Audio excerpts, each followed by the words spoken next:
పాలమూరులో power plant నిర్మాణానికి భూసేకరణ 30 ఏళ్లైనా ప్రారంభం కాని పనులు పోరాటానికి రైతులు సిద్ధం. జిల్లాల్లో మట్టి గణపతులకు పెరుగుతున్న ఆదరణ, మట్టి ప్రతిమలను పూజించేందుకు ఆసక్తి చూపుతున్న జనం. నల్గొండలో లేఅవుట్ల క్రమబద్ధీకరణకు ప్రభుత్వం కసరత్తు, లక్షల అప్లికేషన్లకు మోక్షం, ప్రభుత్వ ఖజానాకు ఆదాయం. ఇథనాల్ ఫ్యాక్టరీ వ్యర్థాలతో సాగు భూములపై ఎఫెక్ట్, ఫ్యాక్టరీ అనుమతి రద్దుకు నిర్మల్ జిల్లా రైతుల పోరు. ఆధునీకరణతో ఆకట్టుకుంటున్న ఓరుగల్లు సిటీ లైబ్రరీ, 90,000 పుస్తకాలు చదువుకునేందుకు విద్యార్థుల ఆసక్తి.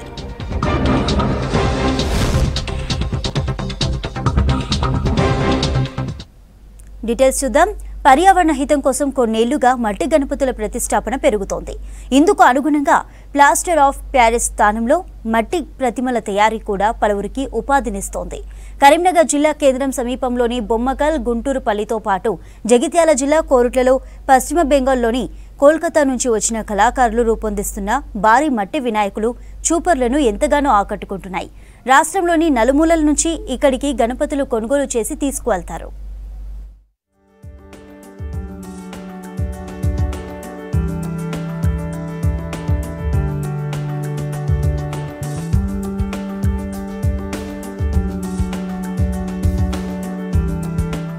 ప్లాస్టర్ ఆఫ్ ప్యారిస్ తో తయారు చేసిన వినాయక విగ్రహాల వల్ల తలెత్తుతున్న పొల్యూషన్ ని అధిగమించేందుకు గత కొన్నేళ్లుగా మట్టి ప్రతిమల వాడకం పెరుగుతోంది. ఒకప్పుడు చిన్న సైజులో ఉండే ప్రతిమలు మాత్రమే మట్టితో తయారయ్యేవి. ఇప్పుడు కరీంనగర్, జగిత్యాల జిల్లా కోరుట్లలో భారీ సైజ్ విగ్రహాలు రూపొందిస్తూ ఔరా అనిపిస్తున్నారు బెంగాల్కు చెందిన కళాకారులు. సాధారణంగా వినాయక చవితి వస్తుందంటే చాలు పోటీ పడి ప్రతి ఊరిలోనూ పెద్ద పెద్ద గణపతి విగ్రహాలు పెట్టి గొప్పదనాన్ని చాటుకునేందుకు ప్రయత్నిస్తూ ఉంటారు.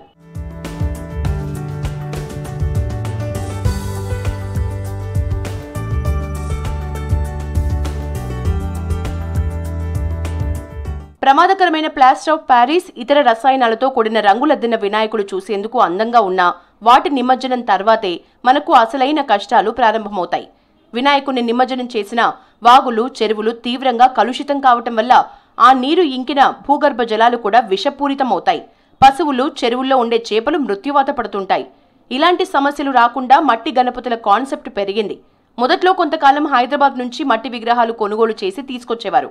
ఇప్పుడు స్థానికంగా తయారు చేస్తున్న ఈ భారీ ప్రతిమలకు ఏటేటా డిమాండ్ పెరుగుతోంది. పర్యావరణానికి హాని చేసే ప్లాస్టర్ ఆఫ్ ప్యారిస్ గణపతుల స్థానంలో మట్టి గణపతులు వాడాలన్న స్పృహ పెరిగింది. దానికి అనుగుణంగా వాటి తయారీ కేంద్రాలు కూడా పెద్ద ఎత్తున వెలుస్తున్నాయి. చూడొచ్చు, మన కరీంనగర్ రూరల్ మండలం గుంటూరుపల్లిలో ఈ కేవలం మట్టితో తయారు చేసే గణపతులు ఇక్కడ తయారవుతున్నాయి.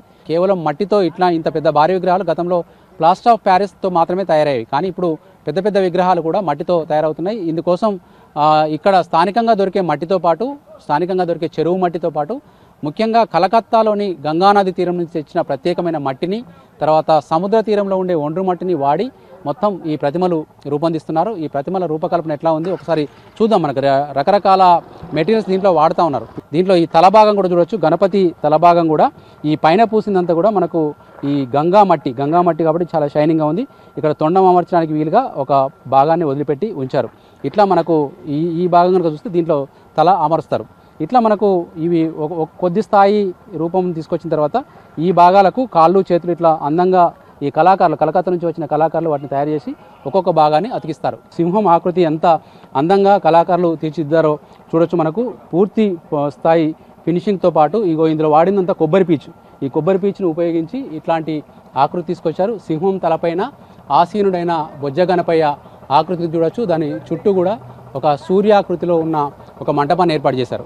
బ్రహ్మోత్సవాలలో, శ్రీ వెంకటేశ్వర స్వామి బ్రహ్మోత్సవాలలో మనకు తెప్పోత్సవం జరుగుతుంది. తెప్పోత్సవంలో వాడే ఈ హంస వాహనం లాంటి ఆకృతిలో ఈ పడవను రూపొందించారు. హంస వాహనదారుడైన గణపతిని ఈ విగ్రహంలో చూడొచ్చు. మనకు ఇవన్నీ కూడా మనకు ప్లాస్టర్ ఆఫ్ ప్యారిస్లో కూడా ఇంత అందమైన ఆకృతులు కావచ్చు, ఇవన్నీ రూపాలు ఎక్కడా రాలేదు. ఇంతటి అద్భుతమైన కళాకారులతోటి చూడొచ్చు. ఇక్కడ ప్యారెట్ ఇది చూడొచ్చు. మనకు చాలా జంతువులతోటి కూడిన ఒక గణపతి చూడొచ్చు. ఇక్కడ చెట్టు పైన ఒక పాము, తర్వాత దాని కింద ఒక పక్షి, దాని కింద ఒక జంతువు, తర్వాత ఒక పర్యావరణం, ఒక చెట్టు కింద కొలువుదీరిన గణనాథుని విగ్రహం ఇక్కడ రూపొందుతూ ఉంది. ఇది ఇంకా పూర్తి కావాల్సి ఉంది. ఇట్లాంటి విగ్రహాలన్నీ కూడా చాలా వరకు మనకి ఇక్కడ కనిపిస్తూ ఉన్నాయి.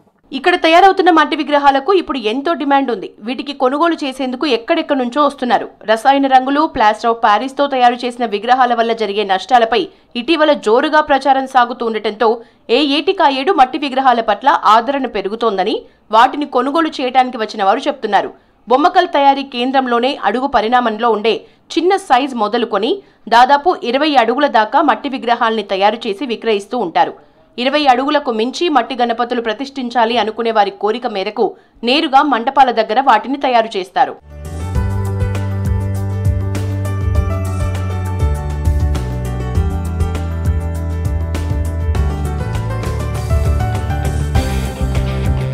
ప్రస్తుతం బెంగాల్కు చెందిన అనేక మంది కళాకారులు మట్టి ప్రతిమలకు ప్రాణం పోస్తున్నారు.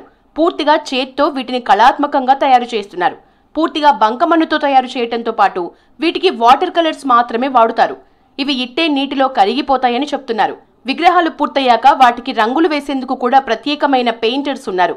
ప్రతి విగ్రహం జీవం ఉట్టిపడేలాగా ఉండటం, విభిన్న రూపాల్లో కనిపించే గణపతుల్ని ప్రత్యేకంగా రూపొందించడంతో వీటిని కొనేందుకు చాలా మంది వస్తున్నారు. విగ్రహాలకు దోవతి, పంచె కట్టి అందంగా ముస్తాబు చేసి కావాల్సిన వారికి డెలివరీ చేస్తూ ఉంటారు. విగ్రహాల ప్రతిష్టాపన చేయాలనుకునే వారు ముందుగానే వచ్చి తమకు కావాల్సిన విగ్రహాల్ని బుక్ చేసుకుని వెళ్తున్నారు. మరికొంతమంది ముందే తమకు నచ్చిన రూపాన్ని ఆర్డర్ ఇచ్చి తయారు చేయించుకుంటున్నారు. బ్లాక్ స్మిత్ అంటే కమ్మర్ గణేష్, లోహార్ గణేష్ అని పెట్టాము. ప్రతిసారి ఒకటి కొత్తగా న్యూ కాన్సెప్ట్తో వస్తాము. సో ఈసారి లోహార్ గణేష్ని పబ్లిక్లో ఎడ్యుకేట్ చేయడానికి, ఇది కూడా ఒక వృత్తి ఉంది మన దగ్గర. దీనివల్ల ఎన్నో చాలా లాభాలు ఉన్నాయి.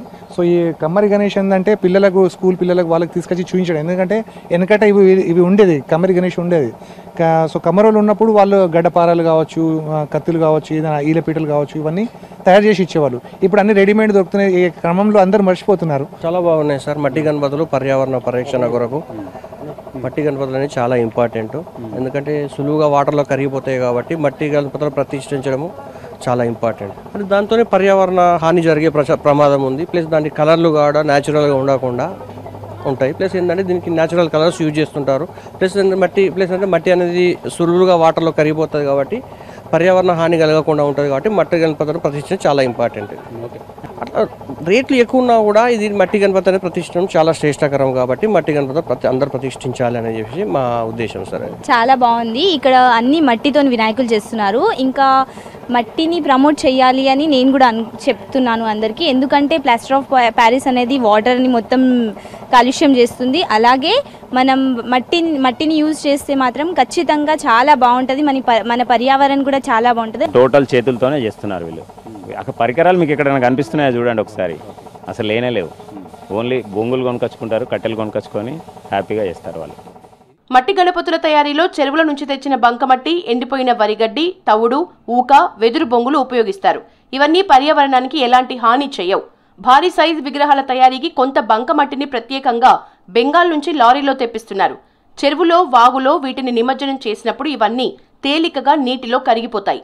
ముఖ్యంగా తవుడు, ఊక వంటివి చెరువులోని చేపలకు ఆహారంగా కూడా పనిచేస్తాయి. ఇలా ఎన్నో రకాలుగా మేలు చేసే గణపతుల తయారీ జోరుగా సాగుతోంది. వీటిని ఉపయోగిస్తే పర్యావరణానికి ఎలాంటి నష్టం ఉండదని వీటిని తయారు చేస్తున్న వారు చెప్తున్నారు. मट्टी का यूज करता है, ओनली मट्टी। कलकत्ता गंगा मट्टी का लेके आते हैं, पूरा मट्टी का तैयार करते हैं हमें, घास और मट्टी और गड्डी इसमें बनाते, बना के बाद मट्टी लगाने के बाद नेचुरल कलर के में यूज करते हैं। पूरा नेचुरल कलर है और हम लोग कलकत्ता से पूरा आदमी है इधर। और बात बोले तो जो भी है हम लोग खर्चा निकाल के बस बेचते हैं, ज़्यादा लाभ नहीं होना, कम रेट में देते हैं, कोई मुश्किल नहीं है। आपको जो भी है बहुत मॉडल है इधर हम लोग 2 महीने का काम होता है। 15 आदमी है, जैसे मूर्ति हम लोग टारगेट रखते हैं 80 बीज मूर्ति का टारगेट रखते हैं 15 आदमी 2 महीना में।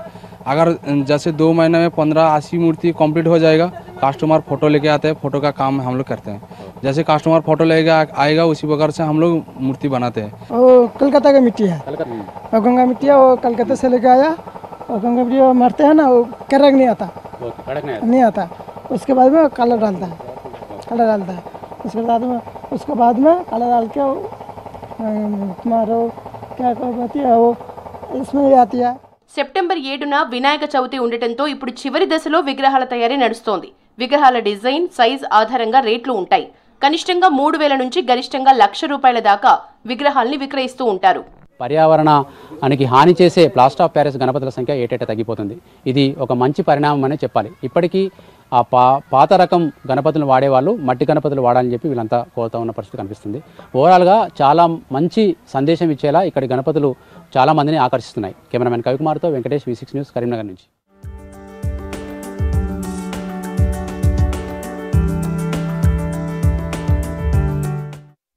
నారాయణపేట జిల్లా మక్తల్ నియోజకవర్గంలో శేషాద్రి పవర్ ప్లాంట్ కోసం భూములు కోల్పోయిన రైతులు పోరుబాటకు సిద్ధమయ్యారు.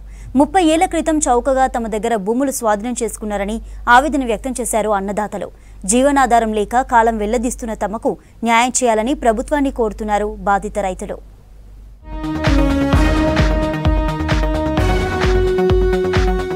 శేషాద్రి పవర్ ప్లాంట్ ఏర్పాటులో భాగంగా 1992లో అప్పటి ప్రభుత్వం రైతుల నుంచి భూములు సేకరించింది.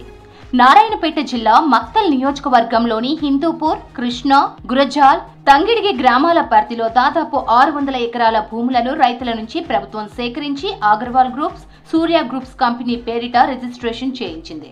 ప్రతిపాదిత స్థలంలో శేషాద్రి పవర్ ప్లాంట్ ఏర్పాటు చేసి ఆ గ్రామాన్ని సింగపూర్లా మారుస్తామని అప్పటి పాలకులు హామీ ఇచ్చారు.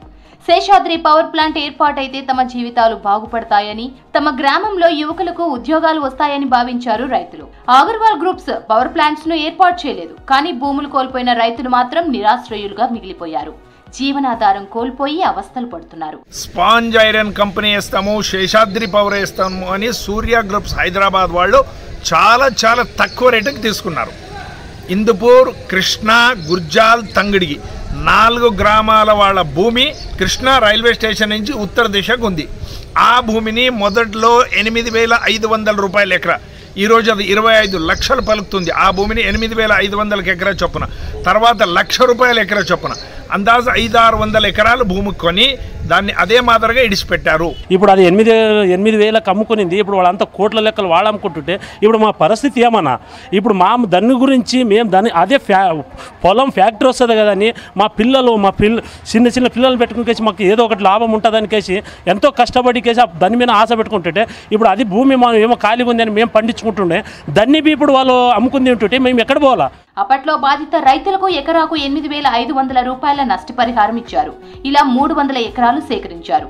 ఆ తర్వాతి కాలంలో మరింత భూమి కావాలని ఎకరా ₹1,00,000 వరకు పరిహారం అందించారు. రైతుల నుంచి భూములను స్వాధీనం చేసుకుని బీళ్లుగా మార్చారు తప్పితే అక్కడ చేసిందేమీ లేదు. బాధిత రైతులను గత ప్రభుత్వాలు సైతం పట్టించుకున్న పాపాన పోలేదు. మంచి భూమిలో ఇది చేసుకుని మా పిల్లల భవిష్యం గురించి మనం ఇది చేసుకున్నాము. ఇంతవరకు వాళ్ళు ఇక్కడ అభివృద్ధి చేసలేరు. వాళ్ళంతా మొత్తము దాదాపు ఇప్పుడు 30 సంవత్సరాలు అవుతుండదేమో. వాళ్ళు అక్కడ డెవలప్మెంట్ చేయడం లేదు, ఇక్కడ నిరుద్యోగం ఇది చేస్తూ ఉండడం లేదు. మనం సుప్రీంకోర్టుకి పోనీకి సార్ మనం సిద్ధం ఉండము. మాకు ఇక్కడ ఫ్యాక్టరీ కావాలి, మాకు ఉద్యోగం కావాలి, లేకుంటే మా భూమికి మాకు ఇవ్వండి వాపస్. దాదాపు 300 నుంచి 350 ఎకరాలు ఇచ్చినాం అన్న మొత్తం. ఇస్తే ఇప్పటివరకు ఫ్యాక్టరీ లేదు, ఏం లేదు. ఇప్పటివరకు ఏదో వస్తారు, ఇప్పుడు వస్తారు, రేపు వస్తారు, పర్మిషన్ దొరకడం లేదు. ఆడ ఢిల్లీకి పోయినాము, ఆడికి పోయినాము, ఈడికి పోయినాము అని చెప్పుకుంటేనే ఇన్ని రోజులు కాలం గడిపినాము. 32 అంటే ఇప్పుడు దాదాపు 32 సంవత్సరాలు అవుతున్నాయి. 92 ఇచ్చినాం మేము. ఇప్పటివరకు ఎలాంటి పని జరగలేదు, మాకు ఎలాంటి ఉద్యోగాలు రాలేదు. ప్రస్తుతం ఇక్కడి రైతుల డిమాండ్ ఒక్కటే, ఇక్కడ శేషాద్రి పవర్ ప్లాంట్ ఏర్పాటు చేస్తామని చెయ్యలేదు. భూమి కోల్పోయిన రైతులకు కంపెనీ వేసి ఉద్యోగం ఇస్తామన్నారు, కంపెనీ వేయలేదు, ఉద్యోగం రాలేదు. అయితే ఇక్కడ ఒక కంపెనీ వేసి నిరుద్యోగ యువకులందరికీ ఉద్యోగాలు ఇవ్వాలని బాధిత రైతులు డిమాండ్ చేశారు. లేదంటే తమ భూములను తమకు తిరిగి ఇచ్చేయాలని కోరుతున్నారు.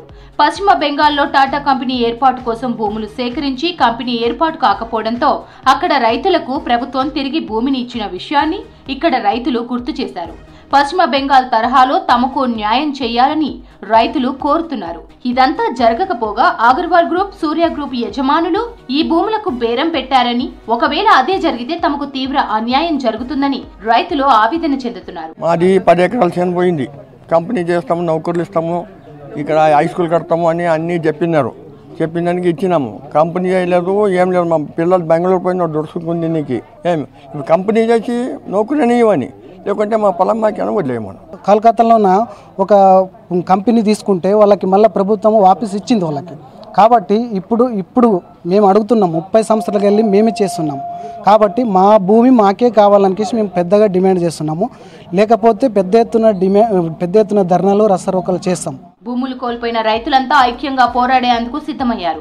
మారిన ప్రభుత్వాలకు అర్జీలు పెట్టుకున్నా పట్టించుకునే నాదుడే కరువయ్యారని అంటున్నారు బాధిత రైతులు. శేషాద్రి పవర్ ప్లాంట్ ఏర్పాటు కోసం రైతులు కళ్ళు కాయలు కాసేలా ఎదురు చూశారు. ఎదురు చూపుల్లోనే కాలం గడిచిపోయింది. 30 ఏళ్లైనా కంపెనీ ఏర్పాటు కాలేదు. రాష్ట్ర ప్రభుత్వం ఇకనైనా తమ సమస్యను గుర్తించి న్యాయం చేయాలని బాధిత రైతులు కోరుతున్నారు.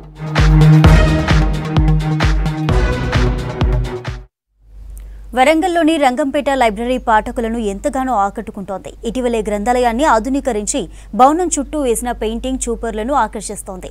గోడలపై తేట తెలుగులో సూక్తులు మాతృభాష మమకారాన్ని రుచి చూపిస్తున్నాయి.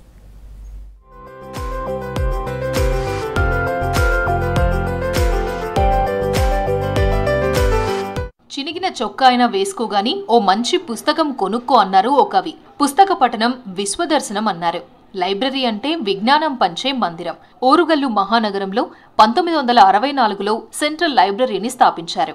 స్మార్ట్ సిటీ పథకం కింద వచ్చిన 2 కోట్లతో ఈ గ్రంథాలయాన్ని ఆధునికీకరించారు. పాఠకులను ఆకట్టుకునేలా భవనం గోడల చుట్టూ శాస్త్ర సాంకేతిక రంగాలను ఉద్దేశించి పుస్తకాల చిత్రాలు, పెయింటింగ్ వేయించారు. లైబ్రరీ లోపల కళాకారులు, కవులు, జాతీయ నేతల చిత్రాలు, ఇంగ్లీష్, తెలుగు భాషల్లో ఉన్న సూక్తులు చదువుకునేందుకు వచ్చేవారిని ఆలోచింపజేస్తున్నాయి. యువతులకు స్ఫూర్తినిచ్చేలా పుస్తకం చదువుతున్న యువతి బొమ్మ ప్రత్యేక ఆకర్షణగా నిలిచింది. లైబ్రరీలో ఫెసిలిటీస్ చాలా బాగున్నాయి. చైర్స్ కానీ, బుక్స్ కానీ, ఫర్నిచర్స్ ఇట్లా అన్ని కంఫర్టబుల్గా ఉన్నాయి. ఎలాంటి డిస్టర్బెన్స్ లేకుండా వేరే లైబ్రరీతో కంపారిజన్ చేసినప్పుడు స్టడీ హాల్స్తో బెటర్గా ఇక్కడ ఉన్నాయి. ఫెసిలిటీస్ చాలా బాగున్నాయి. బొమ్మలు కొన్ని ఇన్స్పిరేషన్గా ఉన్నాయి, కొన్ని చూడడానికి బాగున్నాయి. కాళోజీ గారిది ఒక్క సిరా చుక్క 1,00,000 మెదళ్లకు కదలిక అన్న కొటేషన్ చాలా బాగుంటుంది. ఈ లైబ్రరీకి వచ్చే వారి కోసం 90,000 పుస్తకాలను అందుబాటులో ఉంచారు. రోజురోజుకు పత్రికలు చదువుకునేందుకు వచ్చేవారితో పాటుగా పోటీ పరీక్షలకు రెడీ అవుతున్న స్టూడెంట్స్తో గ్రంథాలయం నిండిపోతుంటుంది. వీరికి తోడుగా రిటైర్డ్ ఉద్యోగులు సైతం వస్తుంటారు. పుస్తకాలు, నవలలు, ఇతర ఏవైనా అపహరించుకుపోయే వారిని గుర్తించడం కోసం ప్రధాన ద్వారం వద్ద మెడికల్ డిటెక్టర్ను ఏర్పాటు చేశారు. అనుమతి లేకుండా పుస్తకాలు తీసుకెళ్తుంటే ఈ డిటెక్టర్ నుంచి శబ్దం వచ్చేలా ఏర్పాటు చేశారు. డిజిటల్ సేవలు, internet, book drop box, books ఇవ్వడం, తీసుకోవడం వంటి వాటి కోసం ఆధునిక సేవలు అందుబాటులోకి తీసుకొచ్చారు. రోజుకు 300 మంది పాఠకులు వచ్చిపోతున్నారని చెబుతున్నారు. నిత్యం వార్తాపత్రికలు చదువుకునే వారికి తోడుగా వివిధ పోటీ పరీక్షల కోసం చదువుకునేందుకు వచ్చే యువతీ యువకులు పొద్దుపోయే వరకు గ్రంథాలయంలోనే ఉండి చదువుకుంటున్నారు. పాఠకులకు అంతరాయం కలగకుండా ఈ గ్రంథాలయంలో నిశ్శబ్దం పాటిస్తారు. పాఠకులు మధ్య మధ్యలో సేద తీరేందుకు ఆహ్లాదం కలిగించేలా పార్క్, గ్రీనరీ లాన్, ఆకర్షణీయమైన పూల మొక్కలు, బెంచీలు, ఉయ్యాలలు ఏర్పాటు చేశారు. 1 వీక్ అవుతుంది రాబట్టి వచ్చిన కానీ కొంచెం మంచిగా ఉంది. ఇక్కడ ఎన్విరాన్మెంట్ కానీ, ఇక్కడ బుక్స్ కానీ చాలా బాగున్నాయి. కొంచెం ఇక్కడ వస్తూ చాలా మోటివేట్ అవుతున్నాం. ఇంటి దగ్గర కన్నా ఇక్కడ చాలా మోటివేట్ ఉంది, ప్రశాంతత ఉంది. లైబ్రరీలో ఉన్న వాల్స్కి ఉన్న పిక్చర్స్ అన్ని చాలా మోటివేట్ చేస్తుంది. రవీంద్రనాథ్ ఠాగూర్ కానీ ఇవన్నీ ఒక్కొక్క కొటేషన్, ఒక్కొక్క సీన్ తీసుకొస్తుంది. చాలా మోటివేట్ చేసింది ఒక్కొక్క కొటేషన్. నేను వచ్చిన 1 వీక్ నుంచి డైలీ ఒక కొటేషన్ చదువుతున్నా. చాలా మోటివేట్ చేసి ఇంకా లైబ్రరీకి రావాలని తీసుకొస్తుంది. గ్రంథాలయాన్ని హైటెక్ పద్ధతిలో తీర్చిదిద్దారు. పరీక్షలకు ప్రిపేర్ అయ్యేవారే కాకుండా వివిధ ఉద్యోగాలకు సంబంధించిన పరీక్షలు రాసేందుకు ప్రిపేర్ అయ్యేవారు ఇక్కడికి వస్తుంటారు. యాక్చువల్లీ నేను ఈ లైబ్రరీకి రావాలంటే చాలా గౌరవంగా ఫీల్ అవుతాను. ఎందుకంటే ఇక్కడ వచ్చే వాతావరణాలు, అట్మాస్ఫియర్లు చాలా అద్భుతంగా ఉంటుంది. ఇక్కడ జరిగే సైలెన్స్ సెన్స్ మెయింటెనెన్స్ చాలా నీట్ అండ్ రెగ్యులేషన్స్ బాగుంటుంది. పైగా మనం ఇక్కడ వస్తే మనకు ఒక పాజిటివ్నెస్గా వచ్చి ఒకరిని మోటివేట్ చేసుకొని బాగా చదవాలి, వీళ్ళలాగా మనం కూడా ఉండాలి అని ఒక పాజిటివ్నెస్ మనలో క్రియేటివ్ అవుతుంది. గ్రంథాలయంలో ఆహ్లాదంతో పాటు కాంపిటేటివ్ ఎగ్జామ్స్ కు ప్రిపేర్ అయ్యేందుకు ఇంటర్నెట్ సౌకర్యం ఏర్పాటు చేసినట్లు చెబుతున్నారు లైబ్రరీ అధికారి. పాఠకులను దృష్టిలో పెట్టుకుని ప్రభుత్వ సెలవు దినాలు, శనివారం మినహా మిగతా రోజుల్లో ఉదయం 8 గంటల నుంచే గ్రంథాలయం తెరిచి ఉంటుందన్నారు. ఈ లైబ్రరీ 2020లో రెనోవేషన్ అయ్యి మళ్ళీ మొత్తం చైర్స్, ఫర్నిచరు, డిజిటలైజేషన్ అన్నీ జరిగి పాఠకులకు అందుబాటులో పెట్టాము. ప్రస్తుతం మాత్రం సిబ్బంది కొరత ఉందండి. ఒక గెస్టెడ్ లైబ్రేరియన్, ఒక స్వీపరు, వాచ్మ్యాన్ మాత్రమే పనిచేస్తున్నారు. మేము గ్రంథాలయాన్ని పొద్దున్న 8 నుంచి రాత్రి 8 వరకు వీక్లీ ఆఫ్ లేకుండా పనిచేస్తున్నాము. ఓన్లీ ప్రభుత్వ సెలవులు మాత్రమే, రెండో శనివారం మరియు ప్రభుత్వ సెలవుల రోజు మాత్రమే గ్రంథాలయాన్ని మూస్తున్నాము. తక్కిన అన్ని రోజులు 24/7 ఓపెన్ చేస్తున్నామండి. మారుతున్న కాలానికి అనుగుణంగా వరంగల్ అధికారులు గ్రంథాలయంను తీర్చిదిద్దిన తీరు అందరినీ ఆకట్టుకుంటుంది. క్రీడల్లో గెలుపు ఓటములతో సంబంధం లేకుండా పోటీల్లో పాల్గొన్న వారందరూ విజేతలేనన్నారు మంత్రి శ్రీధర్ బాబు. నలుగురికి ప్రాణదానం చేసే బ్లడ్ డొనేషన్ క్యాంప్ ఎన్ఎస్యుఐ నిర్వహించడం అభినందనీయమన్నారు. ఆటలో అందరి నిత్య జీవితంలో భాగం కావాలన్న పెద్దపల్లి ఎంపీ వంశీకృష్ణ కేవలం స్కూల్ లైఫ్కే స్పోర్ట్స్ పరిమితం కారాదన్నారు. క్రీడా పోటీలకు సహాయ సహకారం అందిస్తారని చెప్పారు. రామగుండంలో కాంగ్రెస్ విద్యార్థి విభాగం ఆధ్వర్యంలో స్పోర్ట్స్ మీట్తో పాటు బ్లడ్ డొనేషన్ క్యాంపు నిర్వహించారు. విజేతలకు మంత్రి శ్రీధర్ బాబు, ఎంపీ వంశీకృష్ణ షీల్డ్స్ అందజేశారు. ప్రయత్నంలో ప్రోత్సాహం చేసే ఒక ఆలోచన దృక్పథంతో ఈరోజు పట్టణానికి సంబంధించిన వివిధ పాఠశాలలు విద్యార్థులందరూ కూడా చిన్నారులందరూ కూడా పాల్గొని పోటీలో పాల్గొన్న వాళ్ళందరూ కూడా విజేతలే. వారికి అందరికీ కూడా హృదయపూర్వకంగా అభినందనలు తెలియజేస్తూ పోటీలో పాల్గొని మొదటి స్థానం, రెండో స్థానం, ద్వితీయ స్థానం సాధించిన అందరు విద్యార్థులకు వివిధ పోటీలలో పాల్గొని బహుమతులు పొందిన వారందరికీ మా అందరి తరఫున హృదయపూర్వకంగా అభినందనలు తెలియజేస్తూ ఎన్ఎస్యుఐ వారు ఒక మంచి కార్యక్రమాన్ని నిర్వహించిన తరుణంలో ఎన్ఎస్యు విభాగానికి సంబంధించిన మిత్రులందరికీ హృదయపూర్వకంగా అభినందనలు తెలియజేస్తూ బ్లడ్ డొనేషన్ క్యాంపు సందర్భంలో రక్తదానం చేస్తే 10 మందికి మేలు చేస్తుందని ఒక మానవతా స్ఫూర్తితో రక్తదానం చేసిన మిత్రులందరికీ హృదయపూర్వకంగా అభినందనలు తెలియజేస్తూ ఈ విధంగా కాంగ్రెస్ పార్టీ ఈరోజు ప్రభుత్వంలో ఉన్నది.